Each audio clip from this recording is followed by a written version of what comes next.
right, hey, how's everybody doing? All right, my name is Matt Davis, and as Wiley just said, I'm going to talk about GCC plugins and some of the security applications and uses of these. But before I really start getting down this road, I kind of want to just cover compilers in general and how that rolls into the whole plugin infrastructure. A little bit about myself. I have professional experience doing modeling and simulation development, and I decided to pursue more of a research-based focus, and my research interests now are memory management. And if you just saw Andrew G's talk, he gave a great talk on memory management and security. My interests now are memory management and compilers.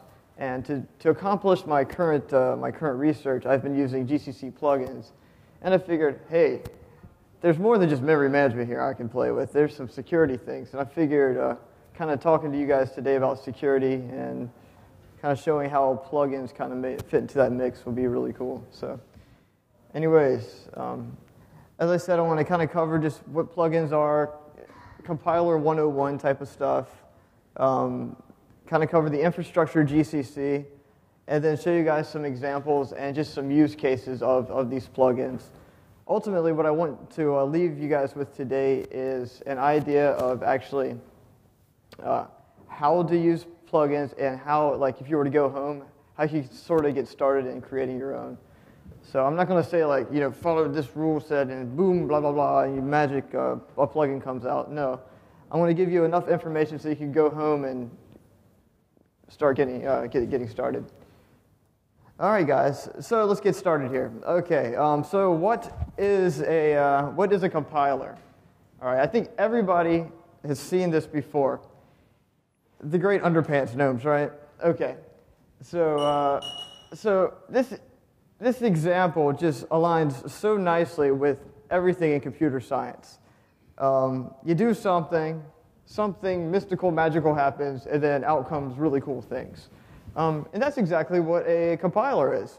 Okay, so you take your source code, you put it in, blah, blah, blah, blah, blah, and then out comes a binary.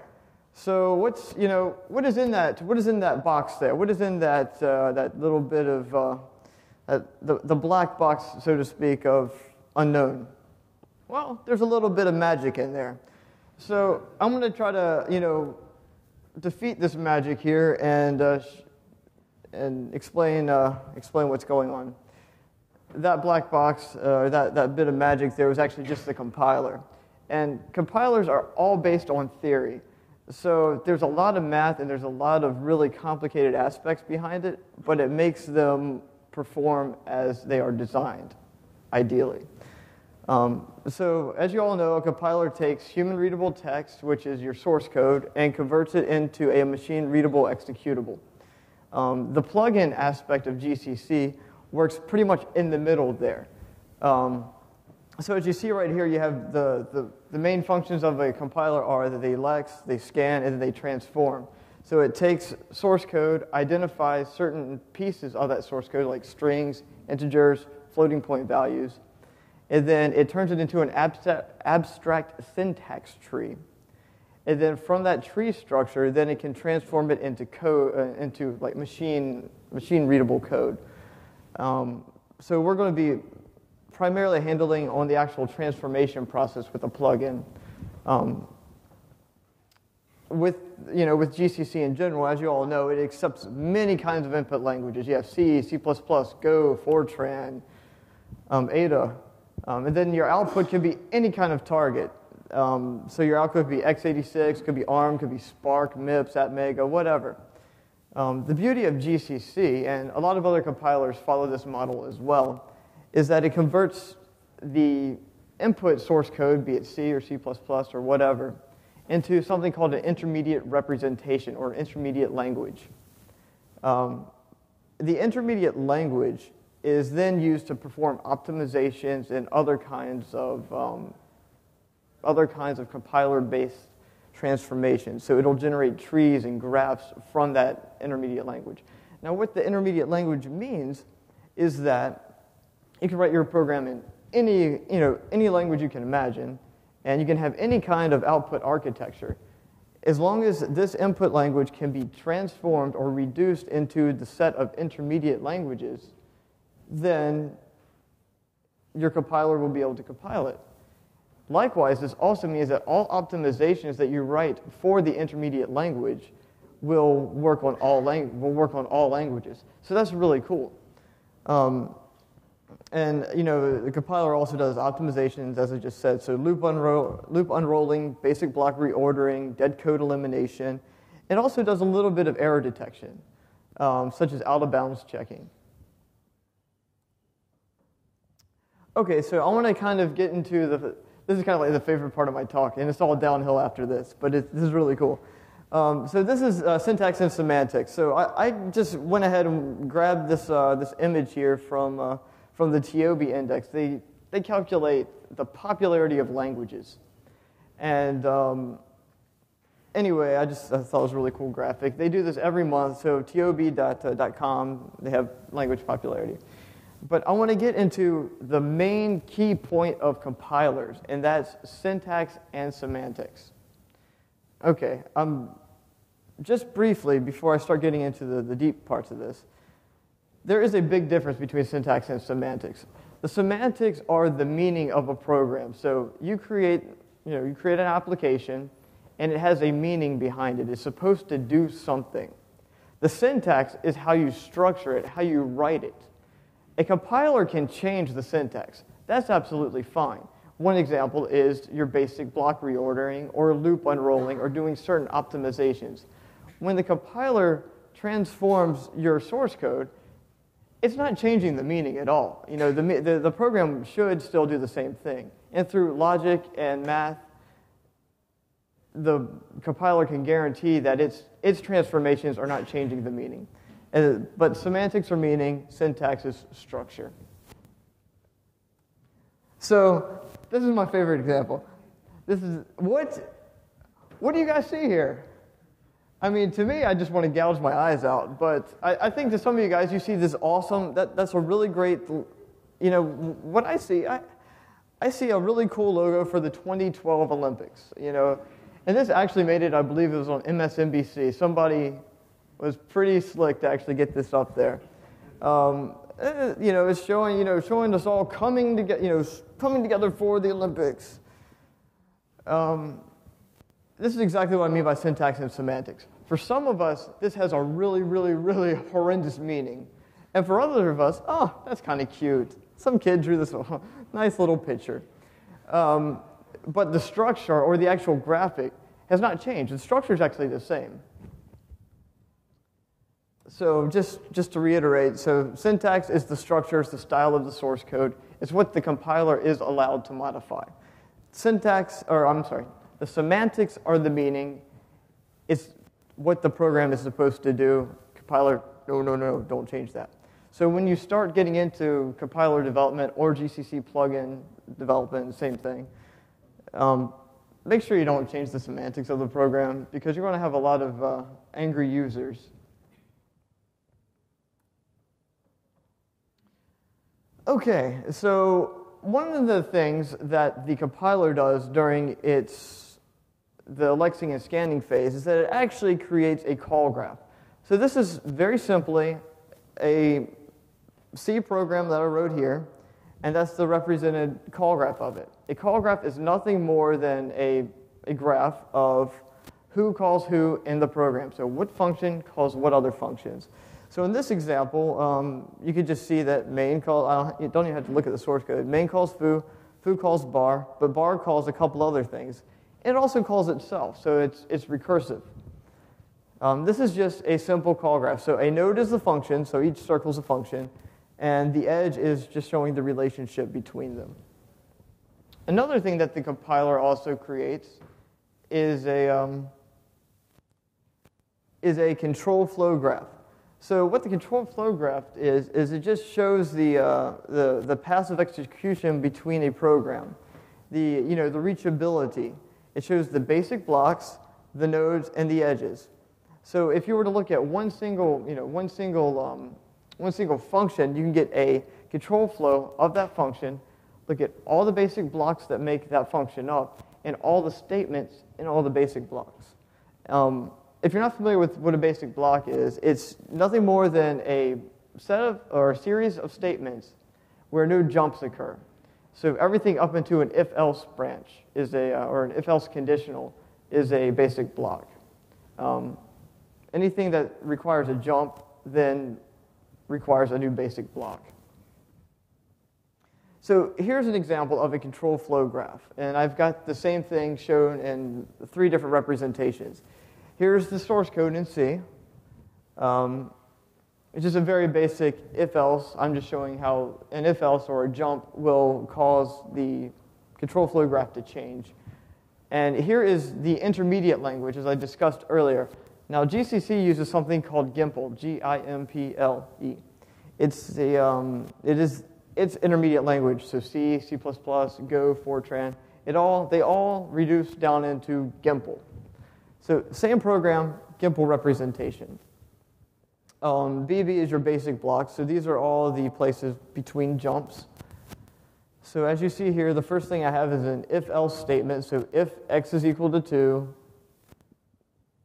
else do baz. So if x go to bar, else baz. So as you see down here, here's your if-else. It's nothing more than you can either go that way or that way. It's pretty simple, and actually reading the control flow graphs are kind of a lot of fun. It's pretty neat. Once again, this is a very simple program. You can imagine massive programs and massive functions. You know, you've all seen the source code where somebody decides to write it all in one function. Compilers, they can handle it, but you can imagine the size as this thing just goes off into nowhere. So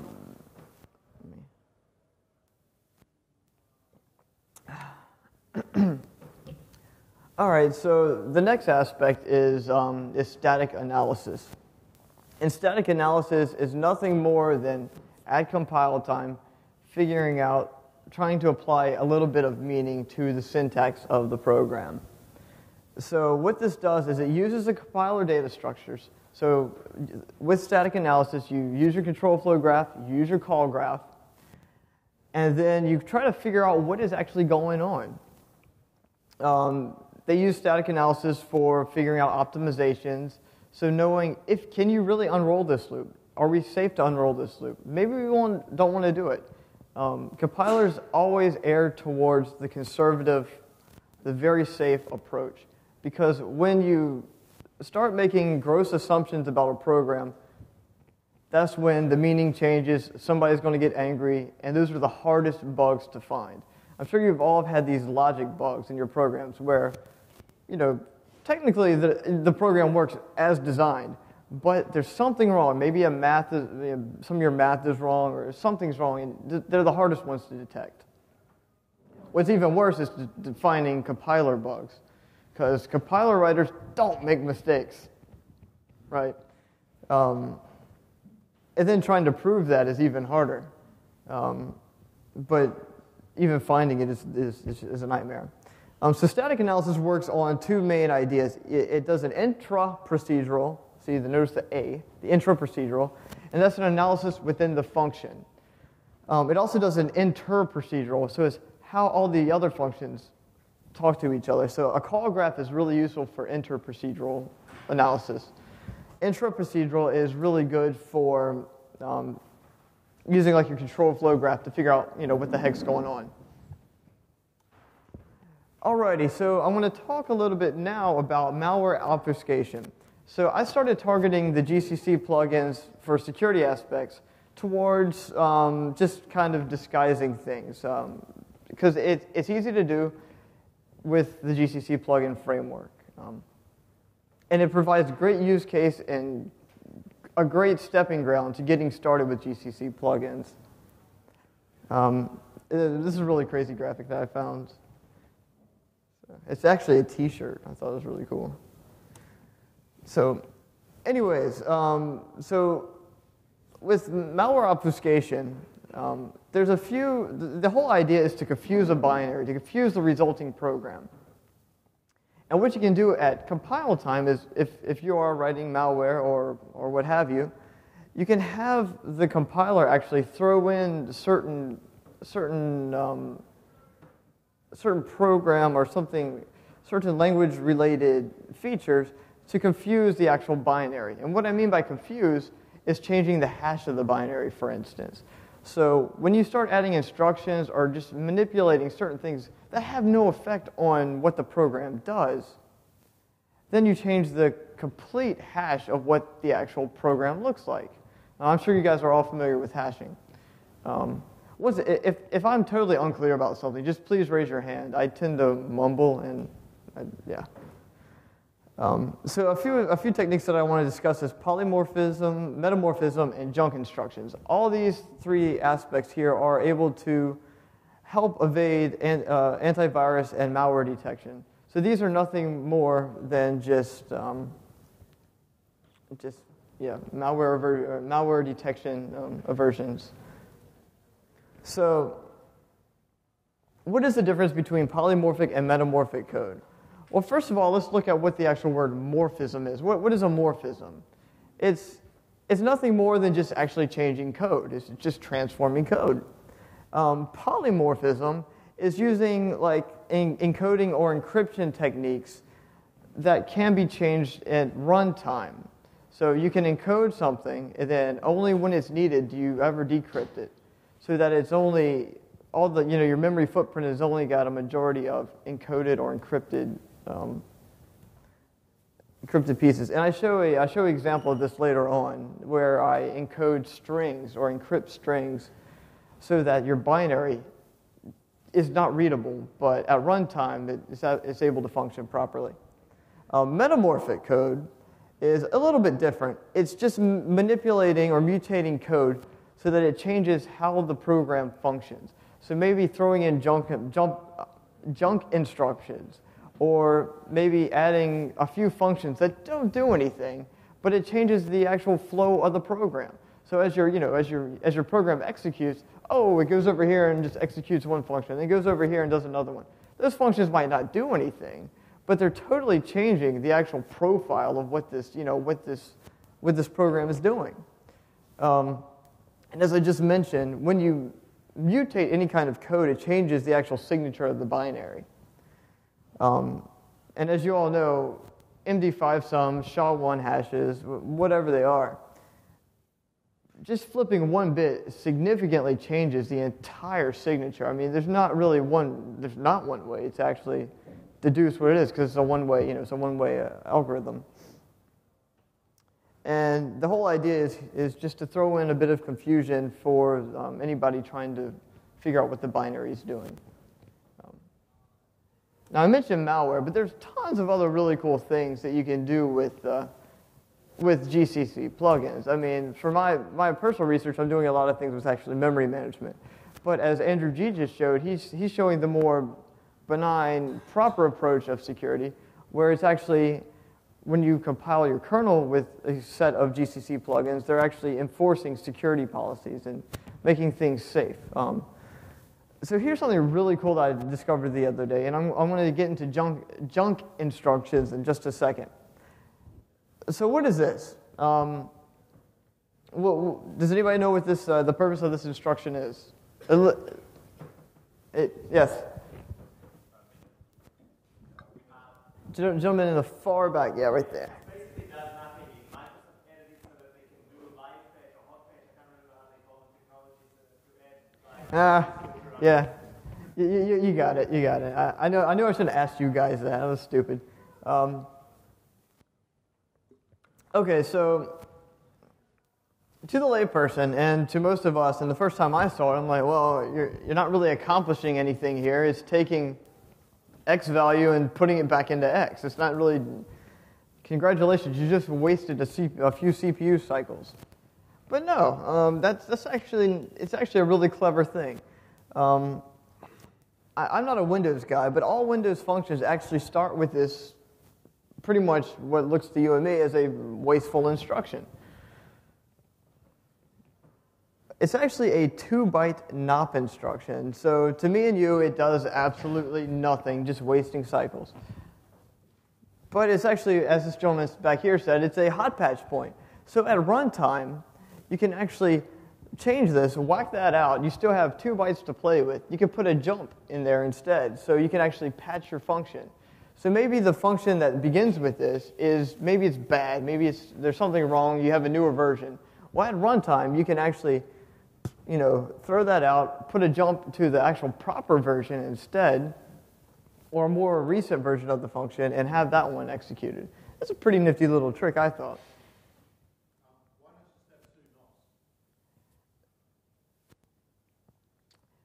That's actually a really good question, and my guess in that aspect, I'm not too familiar with Visual Studio, but if you do 2 nop instructions, a lot of times compilers will throw those out, because it might be reordered, it might be doing certain alignment issues where it will throw a bunch of nops at the end.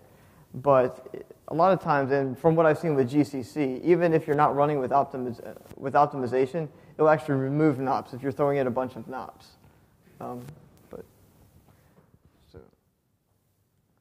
I saw a few hands up. Yeah? And that actually could be, this is actually faster. They could be faster than executing 2 nop instructions. So that's, yes, very, very nice. Okay, so anyway, as I mentioned earlier, initially that simple instruction that we saw looked like it was a piece of junk. That's exactly what a junk instruction is. It does useless operations. It has no effect other than spending a few cycles. But what it does do is it changes the hash or the signature of the binary.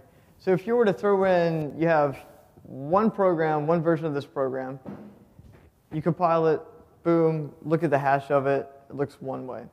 Then you throw in a bunch of junk instructions in there, you compile it, same program, same everything else, just a few junk instructions. You've just changed significantly the actual representation of the program or the hash signature. And it's essentially a junk instruction is nothing more than a no operation or a null operation. So as we just saw, just adding, taking X and putting it back into X is a perfect example of a null instruction, or multiplying a value by 1. You're not really accomplishing anything, but it is adding junk. But if you are creating junk instructions, be very careful, because when you start playing with floating point values and you start messing with modulus and division, then you can actually cause exceptions in the program. Don't want to do that. That's bad. Also, the other thing is if you start seeding the random number generator, you might actually confuse the program. But and you don't want to do that, because if you start messing with SRAD and changing at compile time what the actual seeding technique is used, you might make some developer pretty angry, because they might be intentionally using a static seed. Perfect example is actually when you're debugging code. If you write a plugin that says, I'm going to mess with this guy's SRAM function and change it, bad idea, because then you've completely changed the meaning of the program. Okay, just a few more things here on junk instructions. You can actually generate inline assembly with plugins, but remember that when you start generating inline assembly, that's not really a good idea, because what that does is it then makes your program architecture specific. So as much as you can, stick with GIMPLE. Because GIMPLE is the intermediate language, and it will all be properly reduced down into the actual machine code for the output binary. Okay. So we're going to talk about GCC and plugins now.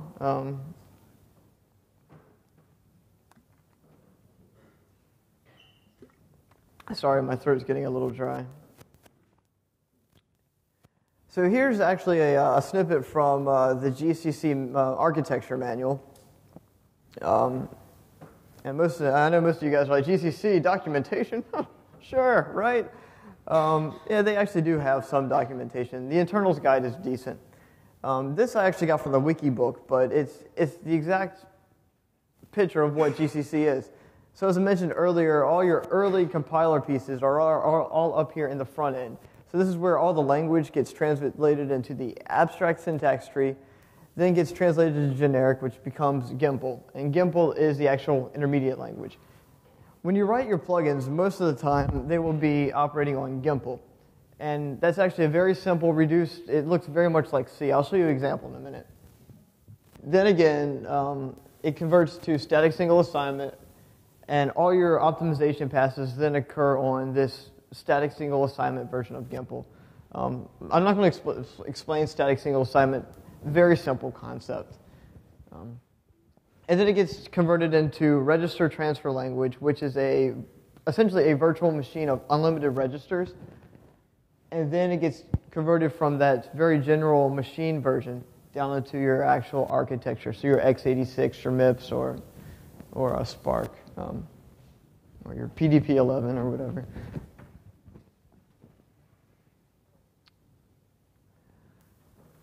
Okay, as I mentioned at the very beginning of this whole thing, GCC's intermediate language is something called GIMPLE. It actually works on a 3-address code. And what a 3-address code intermediate language is it's pretty simple. All GCC statements are nothing more, or at max, 3 addresses. You have your op, your left-hand side, and then you have the 2 right-hand side values. So for addition, subtraction, multiplication, all that stuff, it's nothing more than op1 plus op2. Those are 2 addresses. And then the resulting value, which is your left-hand side, which is the 3rd address. Okay, and plugins. So back in April of 2010, the gods of GCC shined down and said, blah, blah, blah, may there be plugins. And there were plugins. Now, I know most of you are like, that wasn't that long ago. And no, it wasn't that long ago. Due to political reasons, licensing, the GNU Foundation is pretty hardcore with... Anyways, I love them to death, but I don't like policy or politics. That's what's been holding up plugins for so long. It allows you to create optimization passes, analysis passes. If you're trying to look at source code and deduce any kind of properties from it, this is really useful, especially for malware analysis. Silvio has been doing a lot of great work with actual trying to classify malware.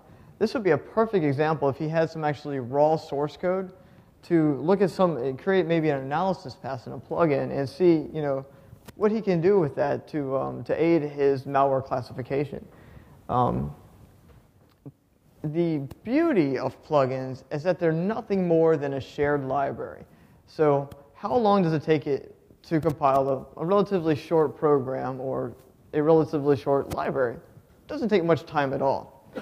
How long does it take to compile GCC? Any ideas? Has anybody ever compiled GCC before? Yeah. I think everybody else has probably started maybe 3 weeks ago, and they're still going. But yeah, it takes a long time. So there are tricks to speed up GCC's compile time of itself, but there's a lot of overhead there. Being able to prototype everything in a plugin, that's really fast, that's really cool, and plus it's portable. So I create a plugin, boom, I pass it off to all my buddies, because all my buddies are GCC hackers, and they get to play with my plugins, which means none of my tricks work on them, but that's okay. So my law tech really got screwed up here, I'm sorry, but pretty much to run a plugin, stupid simple. You just specify one argument, -f plugin equals, and then you point to your shared object or your library file that you create for your plugin. That's all you have to do to get a plugin to execute. So there are 3 plugin types that you can actually create. You have a GIMPLE plugin, which operates intra-procedurally, as we discussed. It does per function. So every time a function is being processed by the compiler, it does nothing more than just passes it up to your plugin, which is nothing more than just a callback or a function pointer. And then you get to operate more analysis, more optimization to that GIMPLE representation of code. You can also do an IPA, not a pale ale, but actual intra-procedural per function plugin. And what that does is you essentially get the call graph of the entire program And then you can work per function going up and down the call graph as you wish to change it. But it's really, really flexible. There's also the RTL, which is a register transfer language, which is a much more lower level, right before the thing actually gets spit out to a binary. Which the RTL language is very different from your GIMPLE or anything. You need to be a machine, really. Not really, but it's pretty complicated. If you look through the GCC internals documentation, they have a whole chapter on RTL. Pretty cool stuff. But to accomplish most of the things with plugins that you want to do, chances are you're going to be using just a GIMPLE representation. Really easy. There's also one value that you can pass, which is just a macro here. It says plugin pass manager. This is really cool because it allows you to put your plugin in the pass tree. Now GCC has got a bajillion passes. I mean, it does static single assignment, it does all your optimizations are pass, everything like that is an individual pass. Or you can actually tell the pass manager when your plugin gets initialized, hey, I want to get called right after the SSA pass, or right after the second SSA pass. It's really cool. And it's very flexible. So what do you need to get started? Well, by default, when you compile GCC, chances are, if you have a distro, if your distro has already got 4 or 5 or later, which if you have anything up to date, it should, you will already have plugin support. Plugin support, if you do -v or -- version, you'll actually see enable -plugin in the compile options there. So chances are you already have this support in there. If you ever tried, one thing I do suggest, if you're really curious, build GCC from scratch, but build it with optimization enabled. This is a really good way to allow you to actually debug the compiler and figure out what the heck is going on. Because the manual is decent, but being able to play with stuff in a debugger is paramount to that. I mean, you learn so much. Most of the stuff that I've learned about GCC is using the debugger. The interesting thing about GCC is that pretty much everything is a tree, okay? So they like to have this grand thing called a tree, okay? Now what is a tree? Well, a tree can be everything. It's just a structure filled with unions of all different data types. So if you're not careful, you're going to reference something incorrectly and cause very unusual side effects. For instance, I was actually referencing something, and since the function takes a tree node, okay, the function takes pretty much anything. I can send it crap and it'll try to work on it. So I was passing a tree node to this function. It was nothing more than isGlobal. I was trying to determine if a variable was a global variable. So I used the GCC function called is_global, and I was passing it what I thought was the proper value.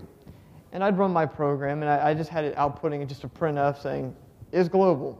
You know, X is global, X is not global. Well, I'd run the program once and it'd say X is global. I'd run the program again, X is not global. What? Every time I recompiled the same piece of source code, it was global, one instance, not global. It's what some of us call a Schrodinger's bug. You look at it one way, oh, it's global. Oh, no, it's not global. The cat's dead.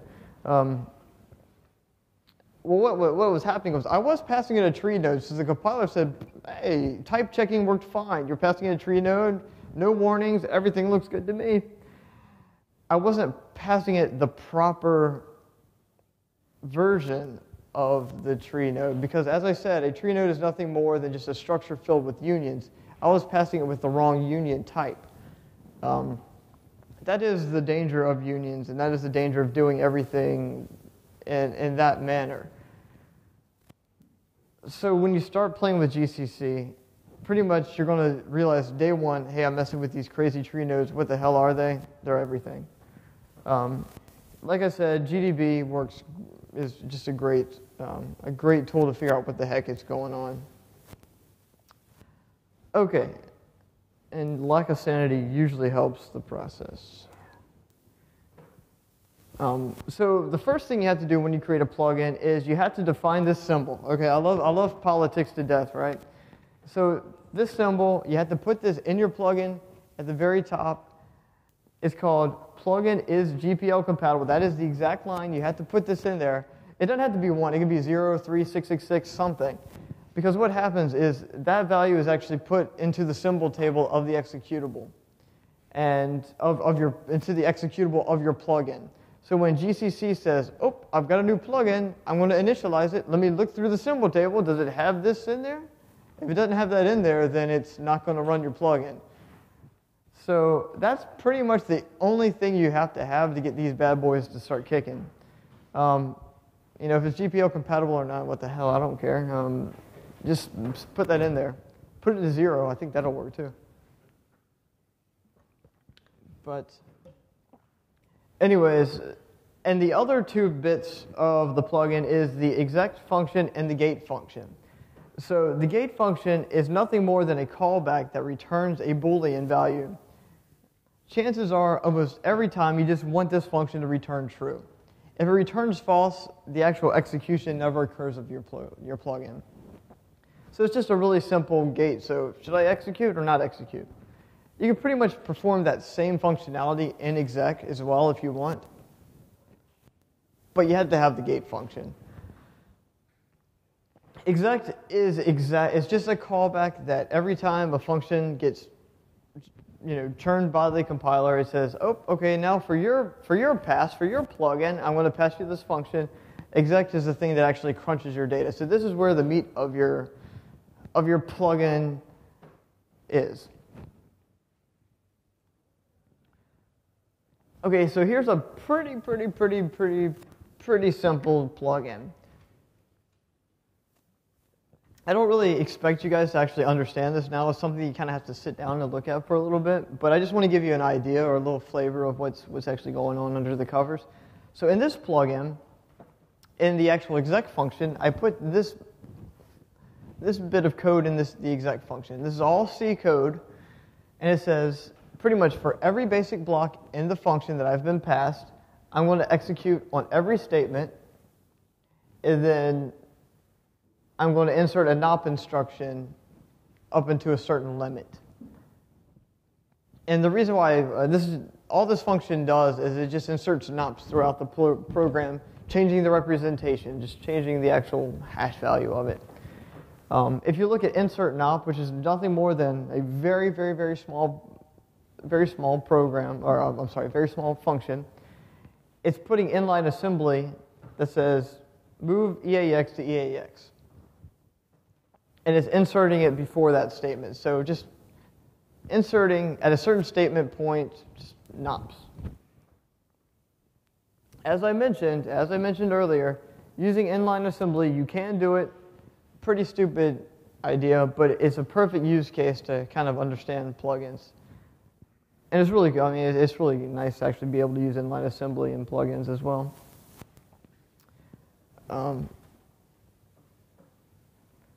So here's a few examples, and this is something that I've created called the Goat plugs. Goat plugs is a GCC obfuscation augmentation tools. These are all great little. Most of these are fairly simple. GCC plugins for kind of obfuscating, creating malware obfuscation techniques I talked about earlier. So they're really popular. I think as of yesterday, they had absolutely like 0 hits. I haven't really told anybody about this, but I just thought Goat plugs was a cool name. So I was like, so surely somebody's going to find this. But anyways, so as I mentioned, it's a series of GCC plugins, pretty much just proof of concept, just simple examples to let you get a taste of GCC plugins.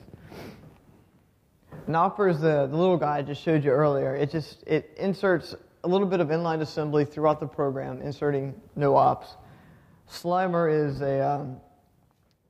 this one's actually a pretty interesting little plugin. What this guy does is it inserts at compile time. It generates a bunch of fake functions, and then it also inserts calls to them, but it will call them randomly at runtime.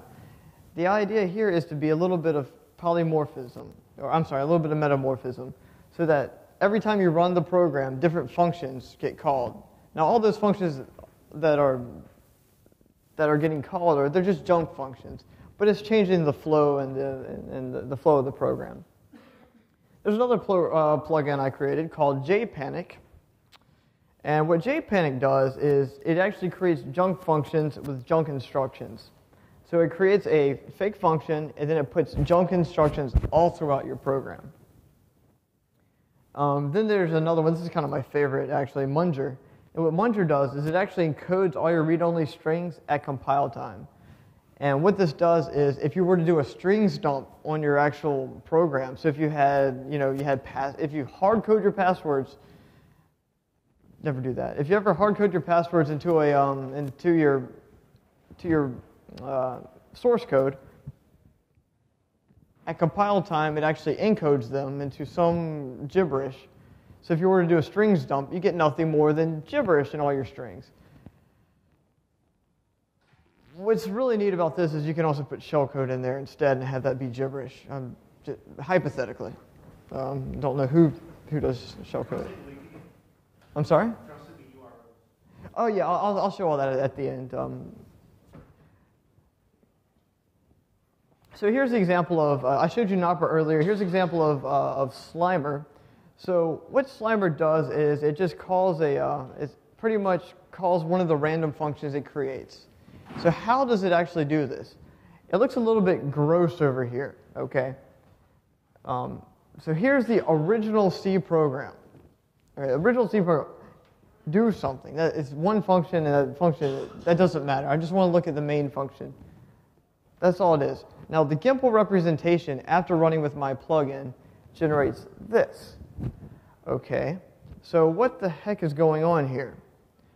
Well, I tried to kind of outline what's going on here. What's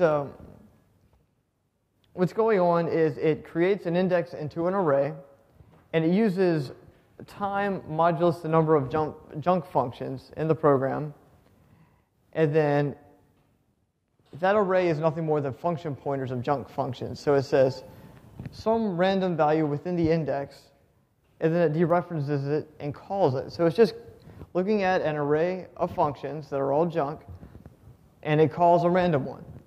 That's all that does. The source code's there. You can enjoy it. Here's the JPanic one. And I must say, I would like to thank JPanic a lot. He's a great guy. He actually gave me a lot of great ideas. I talked with him quite a bit about junk functions. He is a junk function polymorphic code guru. Anyway, so here's before and after. Here's your actual call graph representations of running this with the JPanic. And as I mentioned, JPanic creates fake functions and creates fake instructions. Here's what just the call graph looks like. You run my plugin on this source code, and boom, it's different. Here's the actual source code and the actual assembly output of that as well. So your main function, now you see these three little functions that have just been called all throughout this program. And there's some junk in here. Junk addition, junk multiplication. And as you see, your entire binary is actually doing all these. It's totally changing the representation and the syntax of the program. Not changing the meaning, because I'm not touching any of the values that you actually created in your source code. I'm just throwing in my own. Here's munger. This is the one that confuses the strings. So right here, I put in, I create a just hard-coded string in here. It says Ruxcon 2011, yay! Okay, and when you do a strings dump on that C program, you see Ruxcon 2011, yay! That's my password, that's my shell code, whatever. It's all, everybody can read it. After running it with the munger plugin, what you get is bleh. I can't read that. This is all actually created actually decoded at runtime. So when you actually run this program, you'll see that I've now, with the plugin, actually said decode bleh, and it actually sets bleh to foo. Gosh, I'm not making any sense, am I? So it decodes that, whatever that string was, puts it into, that variable, and then it actually, puts it up into your terminal. So it's doing the basic printf there. So it's actually dynamically decoded at runtime. Sorry, I'm really weak. I'm not drunk. And then one really cool plugin here is the last one I want to talk about now is called Hatch. Now, this is in the Goat plug set, but what this is doing is nothing more than just remote code execution. So you can actually, this is very dangerous, but it inserts a netcat socket into the binary. So this actually, you program, you run Hatch against any kind of C program or any kind of program. It inserts a function call to system that starts netcat on on port, my favorite port 666, and you never know. You run the program and in the background you have this netcat socket that magically gets spawned. Okay, fine. You say, well, how many people actually compile programs as root? Nobody compiles as root, right? This is a perfect example of why not to compile as root. Because you can also put remote code execution inside a GCC plugin. So here's a very simple example. How many people do sudo make? Bad idea, never do it. Because Mr. Derp user here just did sudo make install. Mr. malicious user says, yes, well, I'm going to listen for this port here on a netcat socket. And then bada boom, bada bang, we have a root shell. Okay? So always be careful, know what your plugins do, and never compile as root. So anyway, fork me. Anyway, I'd like to thank the Ruxcon crew, JPanic, the Polymorphism, Metamorphism, Junk Construction Guru, 757 Labs, and the Wolfpacks guys. Anyway, here's all the resources. All the slides are available online. So there you go. Thank you very much, and I appreciate all the...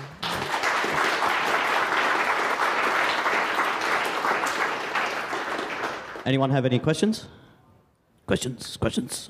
Oh, my goodness. Mr. Silvio, yes, sir. Silvio? It was a good talk, Matt. I really liked it. As you know, I use flow graphs for signatures for malware detection, so I feel that I should sort of say something about the technique that you showed to obfuscate. One thing that we do is apply an optimization pass over the intermediate code to remove dead code. So when we have functions that are dead, we can remove that. So what would happen if you put an optimization pass in after the obfuscation layer that you added? Would that be enough to remove the control flow modifications that you did? Presumably, if GCC optimizations are good enough. Actually, when I was developing the JPanic plugin, I had that same problem. I was throwing in junk instructions, and I was like, well, crap. I look at my output binary, they're not there. I look at the GIMPLE representation, they're there. What was happening was GCC was actually removing them, saying, hey, you don't need this crap. So what I did was I then all referenced them all to a global variable. Yeah. Like globals or volatiles. And that global, the global variable kept my junk in place, and GCC was like, all right, I have to take the conservative approach. I cannot remove this because I might make a few people angry. And I was happy. Anyone else? Well, big round of applause for Matt. I'll wait. One more question. Sorry, I was just curious. Are these plugins actually kind of guaranteed to not change the semantics? Like if you compile a large complex programs with these plugins enabled, is there any chance it might not work anymore?